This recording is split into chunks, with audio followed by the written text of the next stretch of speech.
CPI ML new democracy రెండు పార్టీల విలీనం సభ ఈ నెల 28వ తేదీ శనివారం హైదరాబాద్లోని సుందరయ్య విజ్ఞాన కేంద్రంలో జరుగుతుందని ఐఎఫ్టియు ఉమ్మడి తూర్పుగోదావరి జిల్లా కార్యదర్శి జె వెంకటేశ్వర్లు తెలిపారు. గురువారం కాకినాడ కచ్చిరిపేటలో గల సంఘం కార్యాలయంలో సిపిఐ ఎంఎల్ న్యూ డెమోక్రసీ రెండు పార్టీ విలీన సభ పోస్టర్ కరపత్రాన్ని ఆయన ఆవిష్కరించారు.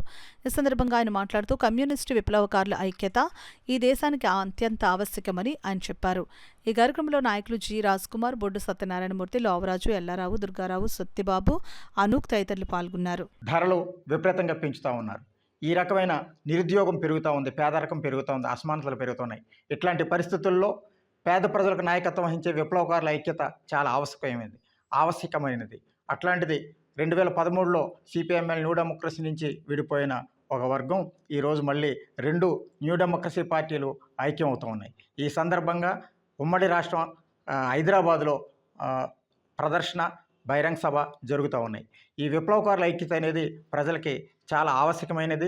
ప్రజల పక్షాన నిలబడేవాళ్ళు, ప్రజల కోసం మాట్లాడేవాళ్ళు, ప్రజల కోసం గొంతెత్తేవాళ్ళు, ప్రజల తరపున పోరాడేవాళ్ళు ఈరోజు చాలా అవసరమైన పరిస్థితుల్లో ఈ ఐక్యత అనేది చాలా ముఖ్యమైనది. ఇట్లాంటి ఐక్యత కమ్యూనిస్టుల్లో మరింత పెరగాల్సిన అవసరం ఉంది. కమ్యూనిస్టు విప్లవకారుల ఐక్యత ఈ దేశ ప్రజలకి అత్యంత ఆవశ్యకమైనది. ఈ సభలను విజయవంతం చేయాలని ఈరోజు పోస్టర్ కరపత్రం ఆవిష్కరణ చేయడం జరిగింది. 28 శనివారం హైదరాబాద్లో సుందరయ్య విజ్ఞాన కేంద్రంలో మధ్యాహ్నం 2 గంటల నుంచి సాయంత్రం 6 గంటల వరకు ఈ సభ జరుగుతుంది. ఈ సభకు విప్లవ శ్రేణులు, విప్లవాభిమానులు, రెండు పార్టీల శ్రేణులు పెద్ద ఎత్తున పాల్గొని విజయవంతం చేయాలని కోరుతున్నారు.